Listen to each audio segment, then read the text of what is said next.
I stood at the edge of the party, heart steady, watching Nathan laugh with his new fiancée, Kayla. Their smiles froze the moment they saw me.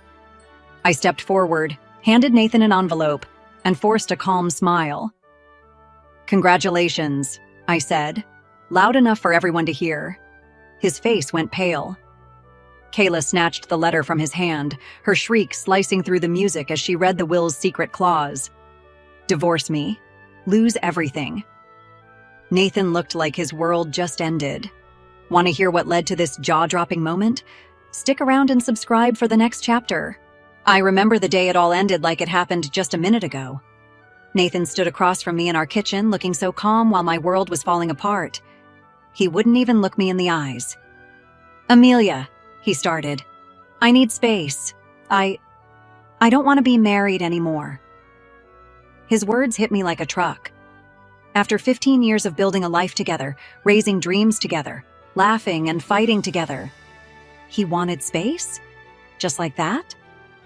I felt something inside me crack, but I didn't let him see it. I stood there, clutching the handle of a coffee mug so hard I thought it would break in my hands. "Okay," I whispered, somehow keeping my voice steady. His shoulders dropped, almost like he was relieved I didn't scream or cry. "I think it's for the best." I wanted to ask best for who, but I couldn't. The pain was too sharp, and the humiliation even worse. I was his loyal wife, the one who stood by him through every promotion, every failure, every illness. And he wanted space? Instead, I walked to the drawer and pulled out the folder where we kept important documents. Birth certificates, the deed to the house, the marriage license. My hands moved like they weren't even mine. Nathan shifted on his feet, uncomfortable. I've already spoken to a lawyer," he admitted. That cut deeper than the divorce itself. He'd planned this, behind my back. "So you were just waiting to tell me?" I asked softly. He nodded, avoiding my eyes. "It's easier that way." "Easier for you," I thought bitterly. He pushed a couple of papers across the table. "These are the divorce documents," he said, voice flat like he was discussing a grocery list. I didn't argue. I signed. 1, 2, 3, 4 lines. My name, over and over, slicing away 15 years of my life. When I finished, I looked at him and tried to find a trace of the man I married. The man who once promised me forever, who kissed my forehead when I had a fever, who held me when my mother died. But there was nothing left of him. Just a stranger standing in my kitchen, waiting to walk away. Nathan picked up the folder and nodded stiffly. "I'll handle everything with the house." "Sure," I answered. And that was it. He left, just like that. I stood alone in the kitchen for a long time, staring at the spot where he'd stood.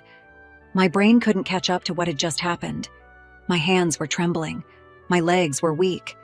I had to hold the counter so I wouldn't fall. 15 years. Over. I finally let the tears come, sinking to the cold tile floor, hugging my knees as the sobs tore out of me.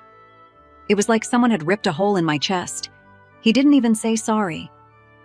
Days passed in a blur. Nathan moved out, and I watched him load his expensive suits and golf clubs into the trunk of his car without a single glance back at me.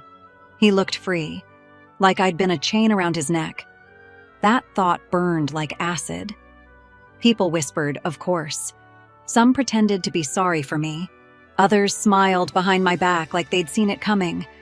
My friend Lydia was the only one who sat with me, night after night, letting me cry until I couldn't anymore. "Amelia, you did nothing wrong," she kept saying. "You were a good wife, you gave him everything." But if I was so good, why wasn't I enough? I couldn't answer that question. And in those quiet, lonely nights, I wondered if maybe I had lost myself somewhere along the way. If I had spent so much energy being Nathan's perfect wife that I forgot to be Amelia. Maybe that was why he left. Or maybe he was just selfish. Either way, the divorce was real. The papers were signed. My marriage was over. I told myself I would survive, even if my heart didn't believe it yet. And somewhere, deep inside, a tiny spark of anger started to flicker. He threw me away like I was nothing. but someday, he would see exactly who he'd left behind. The days after Nathan left felt like walking through heavy fog. Everything was quiet in the house, too quiet. There was no sound of keys jingling by the front door, no hum of Nathan's voice on late-night phone calls, no footsteps moving around the kitchen. I kept expecting him to walk back in to say it was all a mistake, that he couldn't live without me. But he didn't. He was gone. Instead, I was alone, trying to fill my days with chores I barely had energy for. I cleaned the same countertops over and over. I folded laundry I barely wore. Anything to stay busy so I wouldn't think. Lydia became my lifeline. She would come by with hot chocolate or soup, refusing to let me hide away.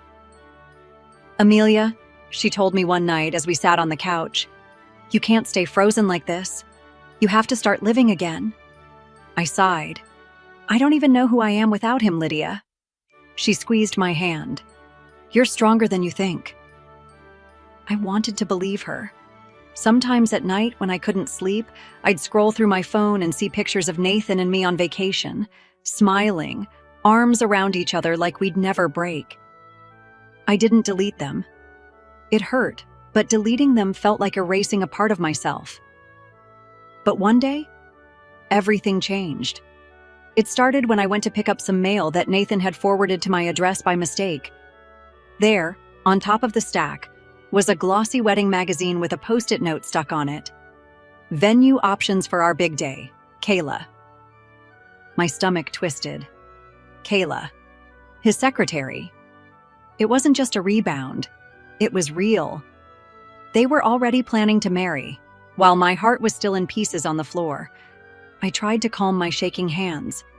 I could almost hear Lydia in my head telling me to breathe. But what made the burn even worse was the place they were thinking of getting married. The lodge. Our lodge. The vacation spot Nathan and I had gone to every summer for years. The place where he promised me forever. I slammed the magazine shut and pushed it away. Was there no part of me he wouldn't steal for her?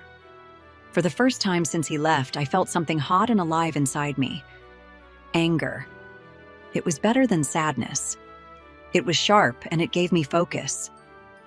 I decided right then I would stop drowning in pain. Nathan could have Kayla, fine, but he couldn't have my dignity. Lydia came over the next morning and found me putting away Nathan's things in boxes. "You look different," she noticed. "I'm done crying," I said firmly. "If he wants a new life, he can have it. But I'm going to rebuild mine." She smiled, proud. "That's the Amelia I remember." Together, we packed up the last pieces of Nathan's life from my house. His ties, his shirts, his old books. When I shut the closet door, it felt final. Days turned into weeks, and I started finding bits of myself again. I cooked meals I liked. I read books Nathan always made fun of. I took long walks, letting the wind clear my head. But of course, Nathan didn't stay out of sight for long. One afternoon, Lydia showed me a post on her phone. It was Nathan and Kayla, posing by the lake at the lodge. Our lodge. They were announcing their engagement to the world. I stared at the photo. Nathan's arm was around Kayla, his smile wide like he had never been happier. A cold, hollow feeling settled in my chest. That's when I realized I needed to find a way to move past this, truly move past it. I couldn't keep letting him rewrite the story of our life and leave me with nothing but scraps. I had to think bigger. I had to protect what was mine, whatever was left of it. But what I didn't know yet was that Nathan had made one huge mistake, one that would change everything. The day I learned about the clause felt like someone had turned on a light in a pitch-black room. I was at my lowest, still picking up the pieces of my old life, when an unexpected call came from Edward's old lawyer, Mr. Jenkins. "Mrs. Scott?" he said, voice slow and careful. "I'm reaching out because of your late father-in-law's estate. I think you should be aware of something." I almost told him I didn't want to hear another word about Nathan or his family, but there was something in his tone, urgent, serious, that made me pause. "Go on," I said, trying to sound strong.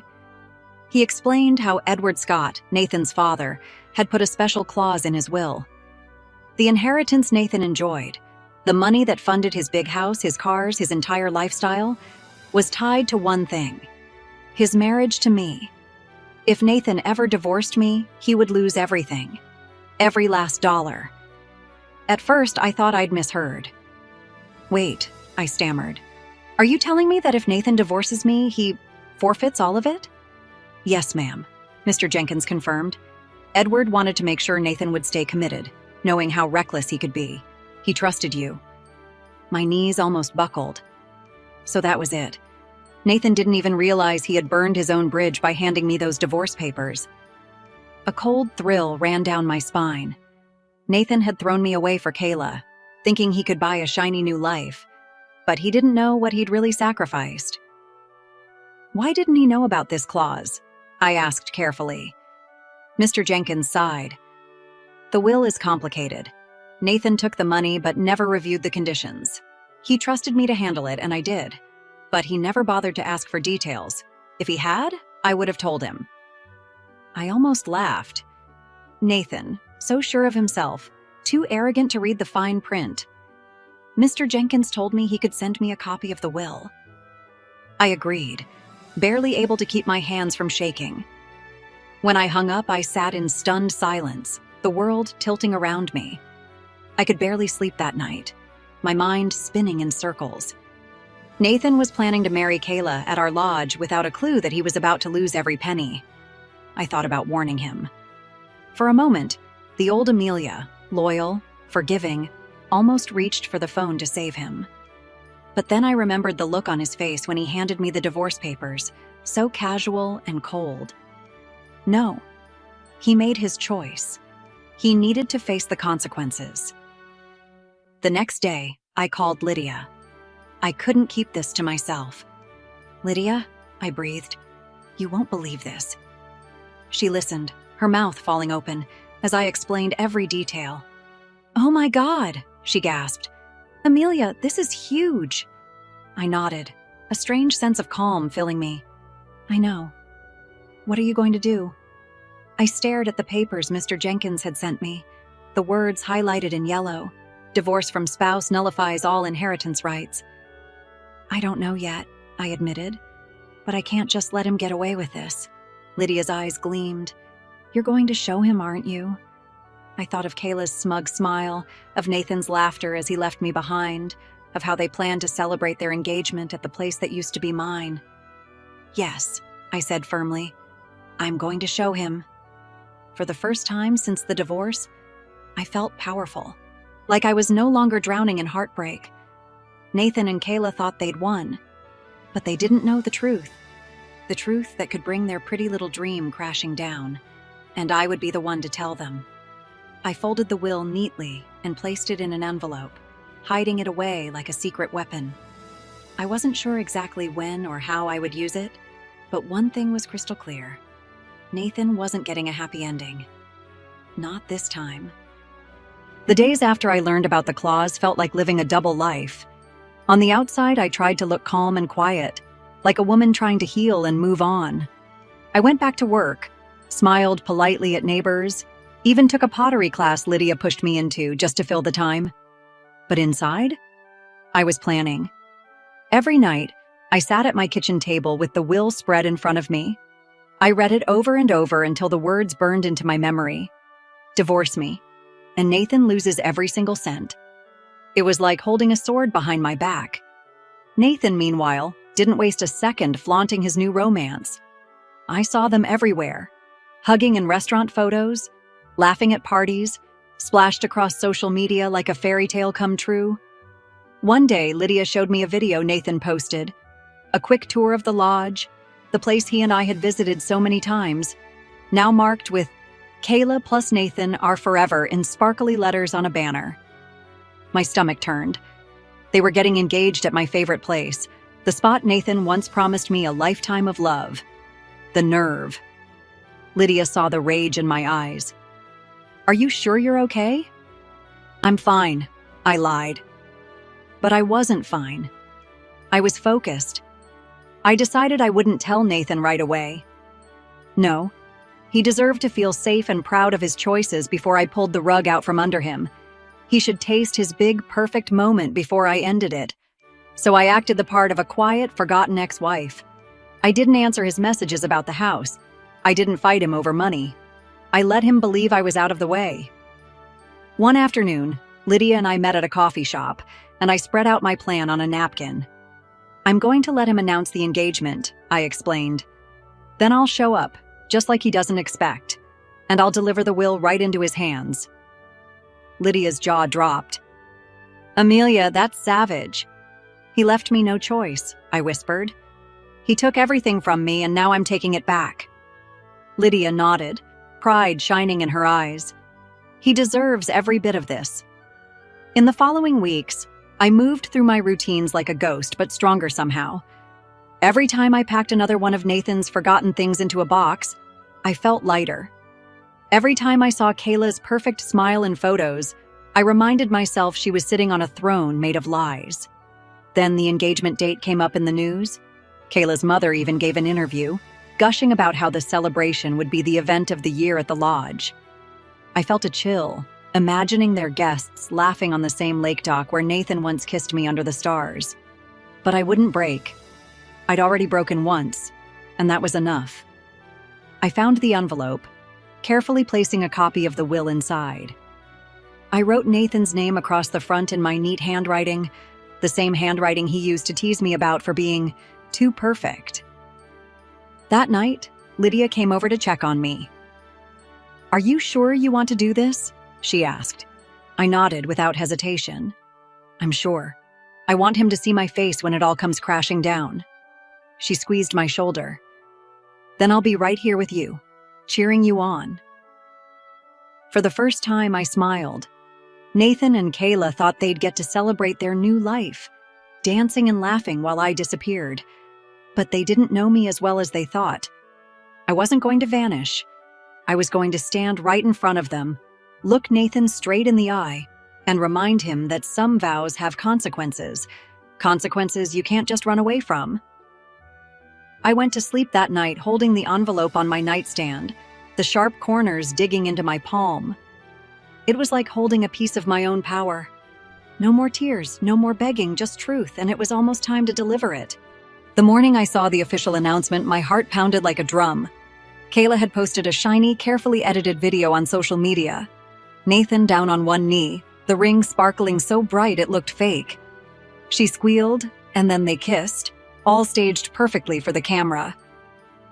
I couldn't look away, even though it made my chest burn. They were going to hold the engagement party at the lodge. Our lodge.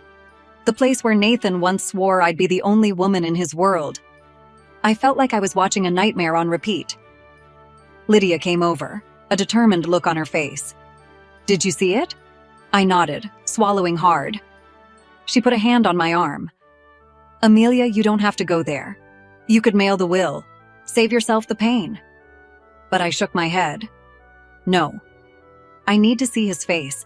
I need to stand in front of him just once and tell him congratulations while his world shatters.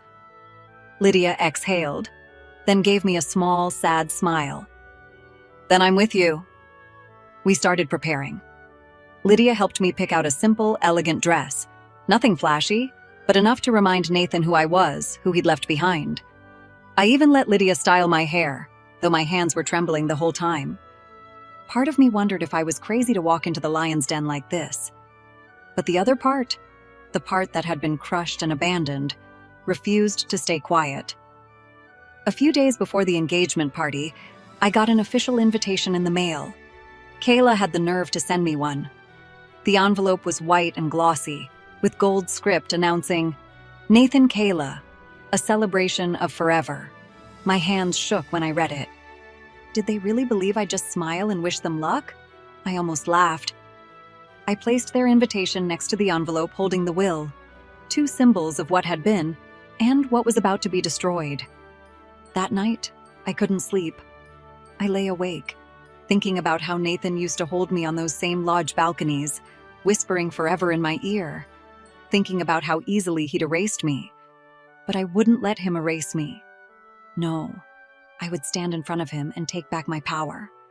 On the day of the party, Lydia drove me to the lodge. My stomach twisted the closer we got. The place looked exactly the same. The stone walkway, the white fairy lights wrapped around the trees, the peaceful lake beyond the deck. Memories came rushing back so hard I almost cried, but I forced myself to stay calm. Lydia squeezed my hand.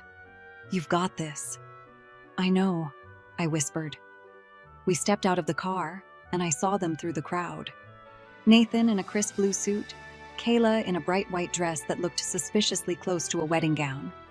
They were laughing, talking to guests, so sure of themselves. I felt the envelope dig into my palm. 1 step, 2 steps. My heels clicked on the stone path. People turned to look, their smiles freezing when they recognized me. I was the ex-wife, the ghost of Nathan's past, showing up like a storm. Nathan's eyes found mine, and for a split second he looked confused, then annoyed like I was a stray dog he'd hoped wouldn't come back. Kayla's fake smile faltered. I stood tall, letting the wind lift my hair from my shoulders. "Remember me?" I thought. "You should have never forgotten me." I stepped closer, so close I could see Kayla's makeup beginning to crack from the heat. "Amelia," Nathan finally managed, his voice stiff. "Why are you here?" I smiled calmly. "Oh, I just wanted to say congratulations." Then I held up the envelope and placed it firmly in his hand. He looked down, confused. "What is this?" "Something you forgot," I said softly. Nathan frowned, starting to open it, but I turned away before he could see my face fall apart. Lydia grabbed my arm, steadying me. "You did it," she whispered.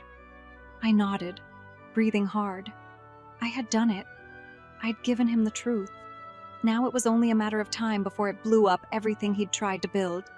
I stood on the lodge deck, my heart pounding so hard I could barely hear the music playing behind me. Nathan was reading the paper I'd handed him, his lips moving silently as he tried to understand what the words meant. Kayla leaned over his shoulder, smiling at first. Then her face twisted as she read the highlighted sentence. "Divorce from spouse nullifies all inheritance rights." It was like a storm rolled in all at once. "What is this?" Kayla hissed, her voice rising so high it made people turn and stare. Nathan's hands were trembling, the page rattling in the breeze. He tried to talk, but no words came out. I took a steady breath, refusing to let them see me scared. I had dreamed of this moment for weeks, planned every second, but standing there felt even more powerful than I imagined. "It's your father's will," I told him calmly. "You should have read the fine print." Kayla's face went white as paper. "Nathan," she snapped, grabbing his sleeve. "Tell me this is a joke." He didn't answer. His eyes darted between me and the paper, confusion turning into horror. I wanted to feel sorry for him for a moment. I really did. But then I remembered signing those divorce papers alone in my kitchen, tears streaming down my face, while he walked out to chase a new love. No. No sympathy left. Kayla's voice shook with rage. "What does this mean? Nathan, answer me." "It means," I said clearly so everyone could hear, "that if Nathan divorced me, he lost his father's entire inheritance. Every penny." A collective gasp spread through the guests. Kayla's eyes went wild. "Is this real?" she demanded. Nathan finally found his voice, a strangled, broken sound. "It can't be. Dad wouldn't—" "Oh, but he did," I interrupted. "He trusted you'd keep your vows. But you couldn't." Nathan's mouth opened and closed, like a fish gasping for air. Kayla's hands balled into fists. So you're broke?" He didn't answer. She let out a high, ugly shriek, loud enough to make everyone jump. "You told me we'd have everything. You lied!" Nathan turned to her, trying to calm her down, but Kayla shoved him away so hard he nearly fell over. "You ruined my life!" she screamed, voice cracking. "I gave up everything for you!" People were staring openly now, whispering, eyes wide with shock. Nathan looked at me then, as if hoping I might save him. Like I'd swoop in and tell him it wasn't true, that I'd fix it all. But I stayed silent, letting him drown in the choices he'd made. "You brought this on yourself," I said softly. Kayla's hands flew to her hair, pulling at it like she was going to tear it out. I am not staying with a broke man. I am not. She turned and ran, her dress catching on the edge of a table, tearing with a loud rip before she disappeared into the lodge. Nathan reached after her helplessly. Kayla, wait! But she was gone. He looked back at me with empty eyes, the realization crashing down on him like a wave. All this time, he whispered. You knew? I nodded.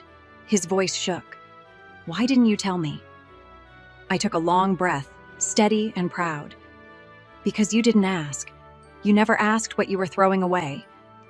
He sank into a chair like the air had been punched out of him.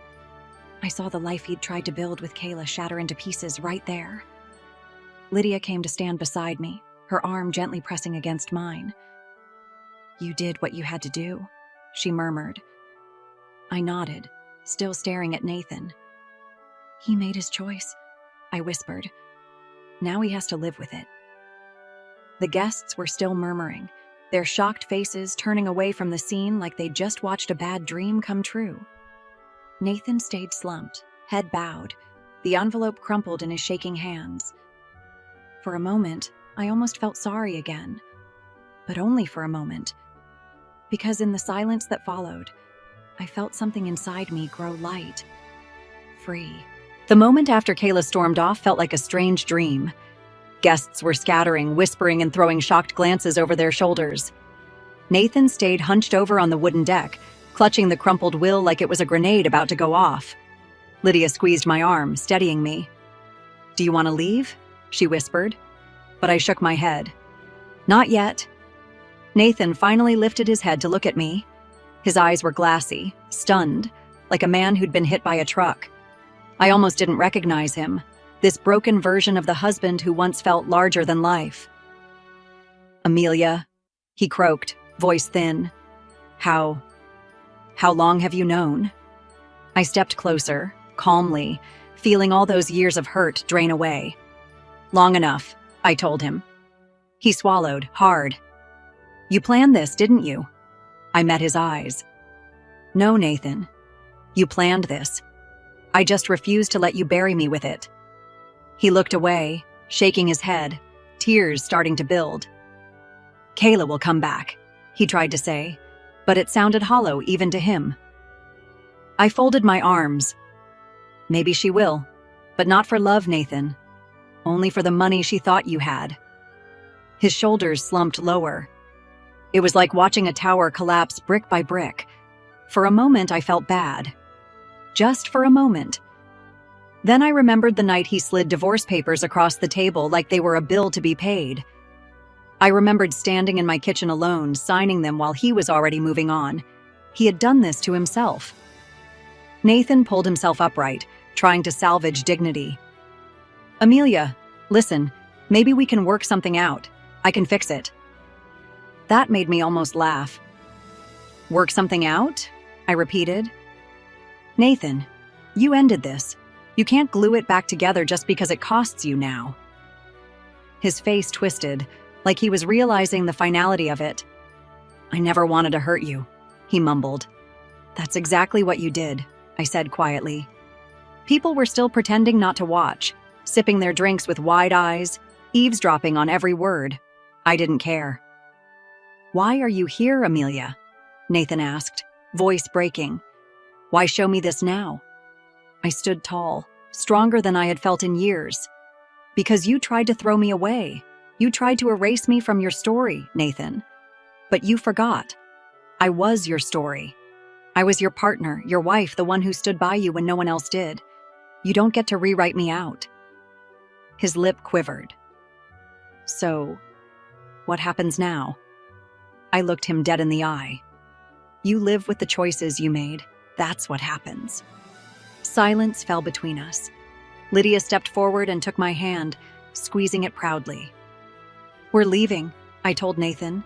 He tried to stand, reaching for me. Amelia, please, I can... But I stepped back, out of his reach. No, I said firmly. You already took everything I could give. There's nothing left. I turned then, my chin high, my heart finally beating free. Lydia matched my steps, like a shield beside me, as we walked down the stone steps of the lodge one last time. As I reached the edge of the parking lot, I looked back. Nathan was still on the deck, alone, surrounded by the mess he had made.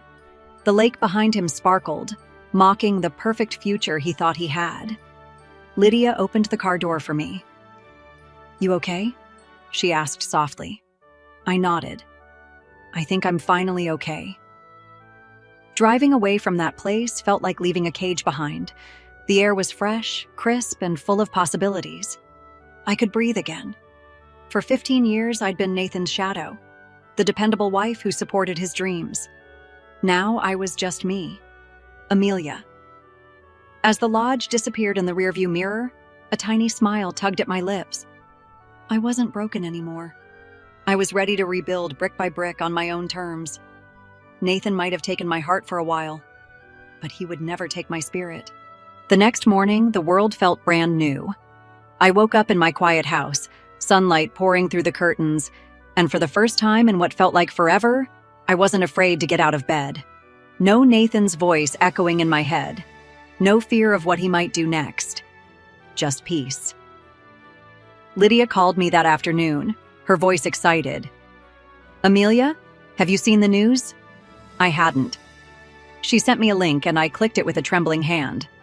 There was Nathan's name splashed all over the local business pages. Nathan Scott loses fortune after secret will clause revealed. The comments were brutal. People called him reckless, foolish, greedy. And Kayla? She had completely disappeared, taking her designer luggage and running off without a trace. For a second, the old part of me felt sorry for him. But only for a second. Nathan had built his castle on top of my heart, then tried to knock me down like I was nothing. Now he'd lost everything, and it wasn't my job to rescue him. Lydia took me out to lunch to celebrate. Over fresh lemonade and sandwiches, she raised her glass to me. "To Amelia," she grinned, "to taking your power back." I smiled, clinking my glass against hers. "To moving on," I added. After lunch, I took a long walk by myself. I passed couples holding hands, families laughing, kids chasing bubbles in the park. I didn't feel sad. I didn't feel left out. I felt free. I stopped at a little bookstore, bought myself a mystery novel, and sat down on a bench to read. The world around me felt brighter, as if I'd stepped out of a storm into clear skies. Nathan's memory would always hurt a bit, like an old scar. But scars heal, and mine was healing. As I turned the page of my book, I caught myself smiling, really smiling, and realized I was proud of myself. Proud for surviving. Proud for standing up, even when my heart was breaking. I had loved Nathan with everything I had, but that chapter was closed. And now, it was my turn to write a new one, just for me.